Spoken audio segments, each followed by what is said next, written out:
I woke up to a miracle today. Triggers stay as I find my way. No judgment to lead astray. In this peaceful state I'll stay. Welcome. Today we're looking into a really key essay from the course. What is the body? It feels like a necessary step after our recent talks, doesn't it? Peeling back another layer of the ego. Exactly. And our aim here is, well, to really get the course's view on the body, move past the usual ideas and see its deeper purpose and how that helps us find our true self. It's a profound piece. It really gets to the heart of how we see ourselves. Absolutely. Let's ground ourselves in the words first. I'll start us off with the essay, What is the body? What is the body?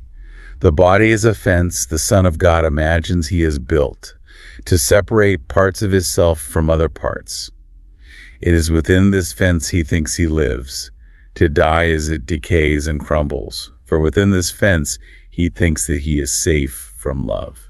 Identifying with his safety, he regards himself as what his safety is. How else could he be certain he remains within the body, keeping love outside?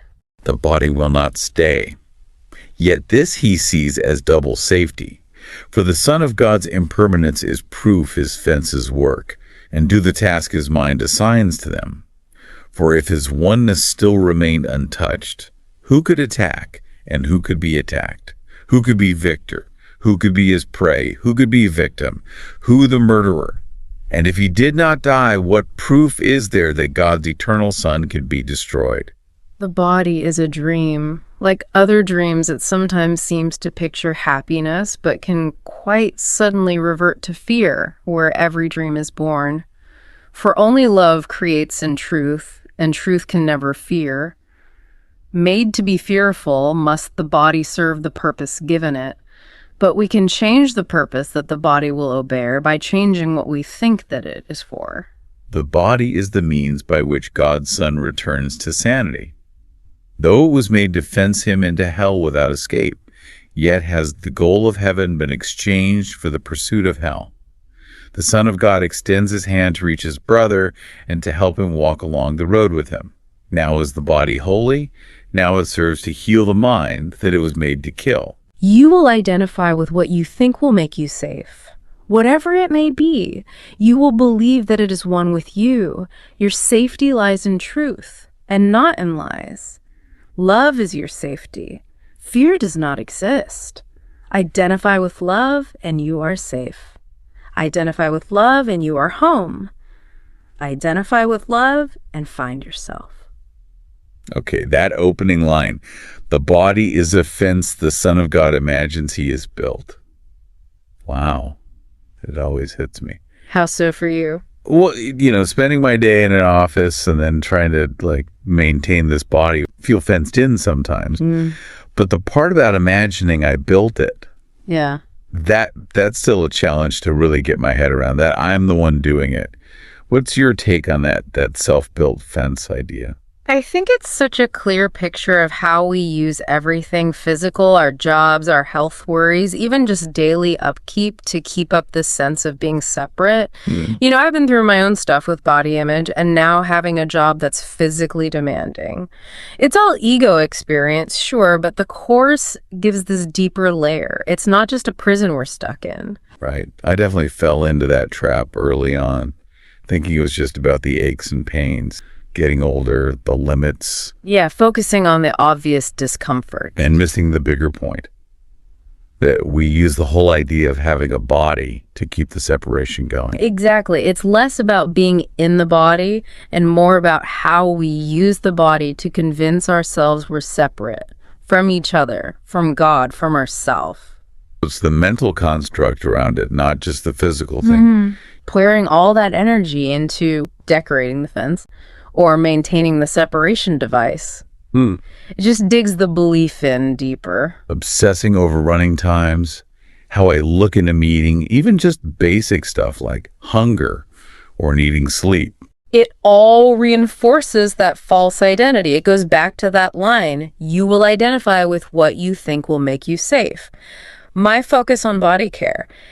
It often felt like self-care, but looking back, it was mostly about, I am this separate thing that needs protecting. Then the Course says the body can be a communication device, a way to return to sanity. That threw me at first. Yeah. I thought the whole point was to like get away from the body. Yeah. It's a big shift. What helped that click for you? It probably wasn't one single moment, but the lessons building up to this. And that phrase in the essay, the goal of heaven been exchanged for the pursuit of hell, that really struck me. And helped me see, okay, we can change the purpose. This thing that was meant to keep us locked in hell, separate.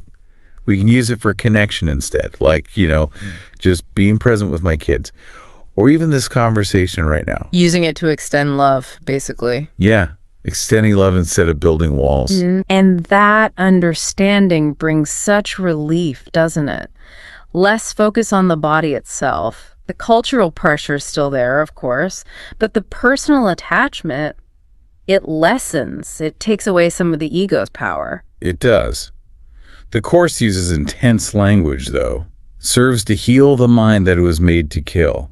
It shows how big this shift really is. It really underscores the transformation it's inviting us into. Okay, but what about the good stuff? The body isn't just aches and pains. There's pleasure too, that runner's high, or just a really good cup of coffee, hugging my kids. How do we enjoy those things without making them proof that, yep, this body, that's me?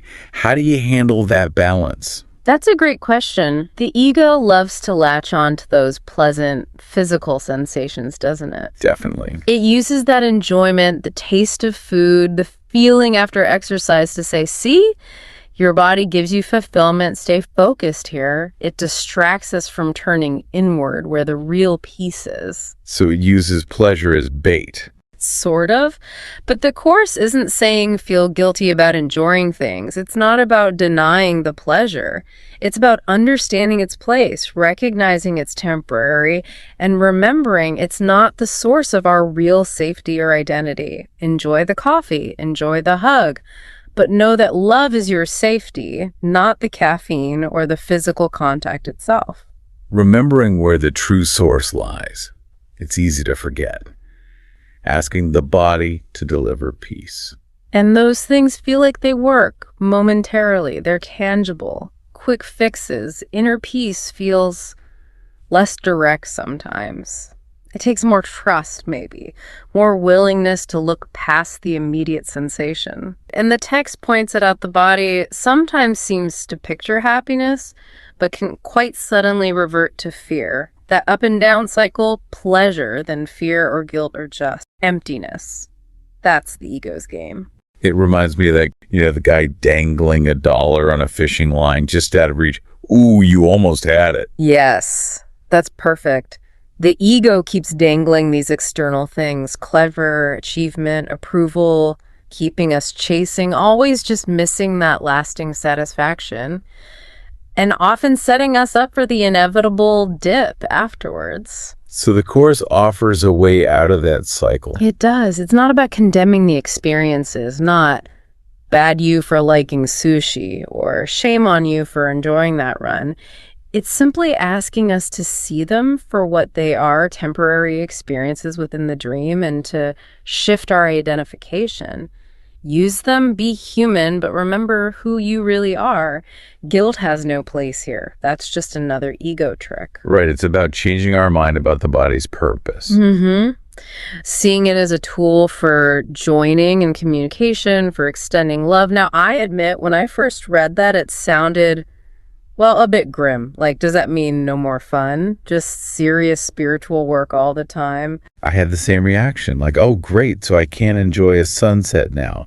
I picture this really ascetic, joyless existence.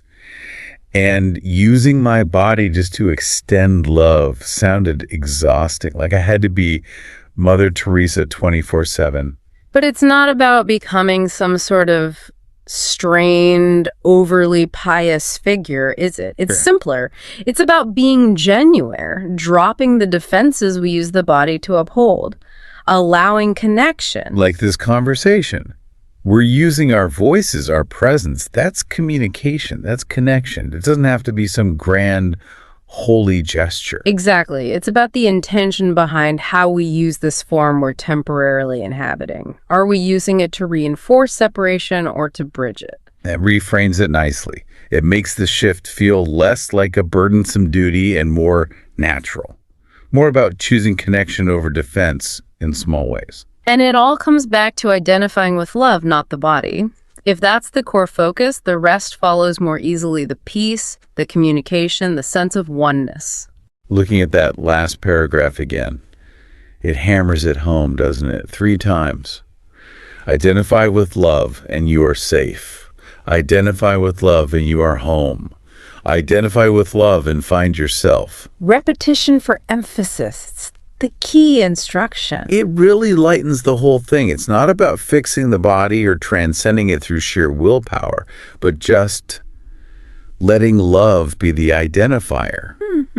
We put so much emphasis on doing things with the body, don't we? Achieving things, proving ourselves. But maybe the real doing is internal. That shift in where we place our identity. Yes, the ego loves outward displays, doesn't it? Big gestures. But the real shift might just look like patience or listening. Small things, really. Okay, let's talk about double safety. That phrase always gets me. The idea that the body not staying, its impermanence, is twisted into proof that the separation fences work. It's classic ego logic, isn't it? Utterly backward. The ego uses the experience of being separate in a body and the fact that the body inevitably decays and dies as evidence that you are this vulnerable, limited thing, separate from love, separate from eternity. Therefore, you need the ego's defenses, its version of safety. Death becomes the ultimate proof that separation is real. Exactly. But the Course flips it. It says the very fact that the body isn't permanent shows it's not real. It's part of the dream, the illusion. Its impermanence points to its unreality, not the reality of separation. It seems so obvious when you put it like that. You'd think the sheer terror of death would make people flock to the Course, wouldn't you? We generally don't. I think partly we've built incredibly elaborate systems to cope with death, to normalize it. Funerals, memorials, legacies. We try so hard to make meaning out of the end of the illusion rather than questioning the illusion itself. That's insightful. We make death into this significant, meaningful event, which keeps us focused on polishing the illusion, making it look good, instead of asking if it's even real. Clever ego trick. And maybe it's also, the devil we know. Ah, yes. Sticking with the familiar, even if it's painful, the idea of physical death, however scary, feels known. We have rituals, expectations, but eternal, limitless love without a body, that's completely off the map. It feels terrifyingly unknown. Mortality has a kind of roadmap, however flawed. Eternity doesn't. From the ego's perspective, it just feels like annihilation of the self it knows. And we fill our lives with distractions to avoid looking too closely, don't we?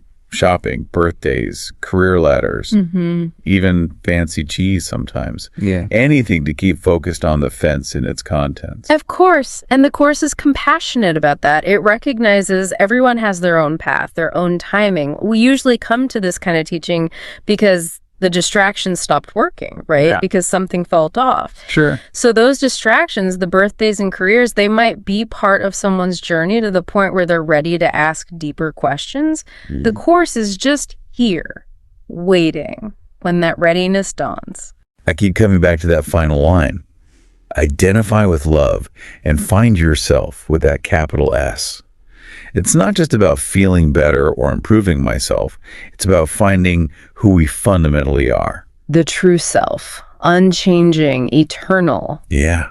And thinking about it that way, it makes all this body drama, the ego's games, feel both incredibly important and utterly insignificant at the same time. Does that make sense? Like the stakes are higher because we're missing our true identity, but also lower because if we are eternal love, then all this body stuff is just a temporary misunderstanding, a case of mistaken identity. It absolutely resonates. That paradox is central, I think. The Course implies it's as simple or as difficult as we choose to make it. The ego loves to make it complicated, doesn't it? Layers and levels and practices. But the Course just keeps pointing back, identify with love. That's it. Sometimes I think I spend more energy trying to figure out how to remember I am love than just remembering. It's that simple shift in identification we talked about, seeing this other identity that's been there all along. It's a huge pill to swallow sometimes, but wow, is it liberating when it starts to sink in? A perfect place to pause our reflection for today. Yeah, this has been good. We've gone from seeing the body as that fence we build, looked at the ego's tricks with safety and pleasure, and landed on this core idea. Finding our capital S self by identifying with love. It's a journey. So maybe something to carry with you is that distinction. Are you identifying with love right now or with the body's demands and dramas? The physical stuff continues, sure, but our real fulfillment isn't found there. Right. Until we fully get it, maybe just try remembering you are love. Not just that person who desperately needs coffee to start the day. Although the coffee's still pretty good. It really is. Thanks for joining us in this exploration. We hope you'll join us again next time.